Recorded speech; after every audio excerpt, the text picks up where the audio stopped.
Hit Radio, l'essentiel de l'actualité.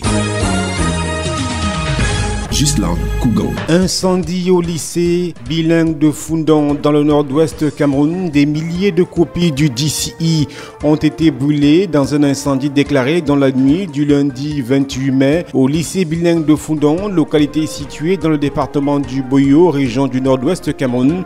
Des individus auraient profité de la pluie pour mettre le feu dans l'établissement. Une partie du bloc administratif a été consumée, précisément celle où étaient gardées les copies du premier jour de composition des candidats de ce centre d'examen. Avec environ 600 inscrits cette année, le lycée bilingue de Foundong est l'un des plus grands centres d'examen du département du Boyo dans le nord-ouest.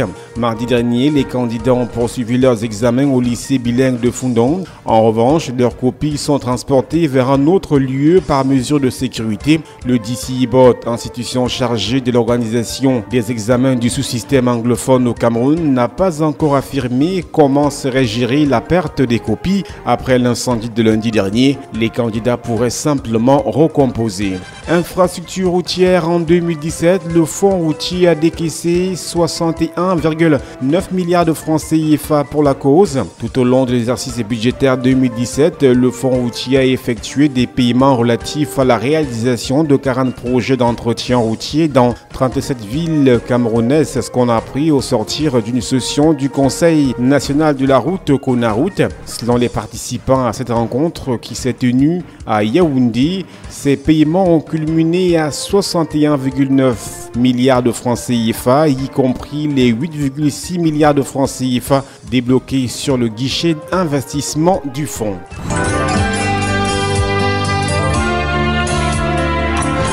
L'actualité internationale. L'Italie a un nouveau gouvernement après le plus long blocage de son histoire. Le président italien a finalement chargé une nouvelle fois le juriste Giuseppe Conte de former un gouvernement avec les populistes du mouvement 5 étoiles et l'extrême droite de la Ligue du Nord. Mais la nouvelle équipe n'a pas encore été investie, que ses relations avec ses partenaires européens et les institutions de l'Union européenne promettent d'être déjà tendues. L'attitude des Européens après le rejet de la première mouture de la coalition entre la Ligue et le mouvement 5 étoiles avait été décrite comme un soulagement provisoire.